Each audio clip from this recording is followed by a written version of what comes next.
Last year, management imposed a 3-year pay deal, which will see 40% of our members getting 0% pay increase come this year. I mean, when you talk about a situation where 66% of PCS members earn less than $20,000 a year and 20% earn less than $14,000, you can see that the myth of the civil servants being well paid is completely wiped out here. I mean, we're out on strike because we believe that people should have a decent pay deal. And to be quite honest, this issue that the government are putting out about keeping the public sector pay down because obviously it will prevent inflation is clearly ridiculous. Our PCS members are the victims of inflation. You know, when you look at sort of like the retail price index at 4.1%, looking at sort of basic price of milk and cheese have risen over 15%. We can see that obviously, that in terms, this is not only are we standing still, it's a real pay cut for members.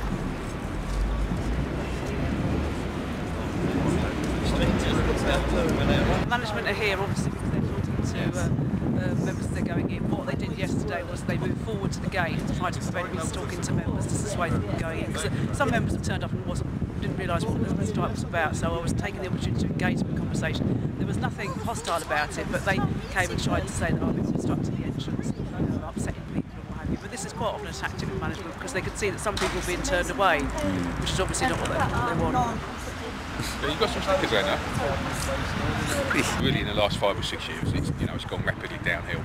You know, there's more and more pressure put on people. There's more and more targets that people have got hit. You know, there's more and more job cuts. It's no good them saying, well, we can't pay you this for that reason and the other reason. There's always a reason not to pay civil servants, but it's just not right. We can't allow it. We've got to find a way. If they won't listen to us, and the unions talked and talked, they won't listen to us, if they won't move, striking is the only way. We've had a series of 1 and 2 day strikes, which in itself I don't think is sufficient to win the dispute. I think we need targeted action in terms of bringing like a benefit delivery centre out or key work out alongside national action. I think that will win the day. But to keep repeating the 1 and 2 day strikes, I think it's probably had its day really. Mismanagement has got its instructions, it's got its marching orders from on high, and I think the only way we're going to change those instructions is by making a noise, by actually doing something about it. So I can see this dispute going on, probably escalating personally. The union has basically been like sort of like fobbed off with like promises of talks.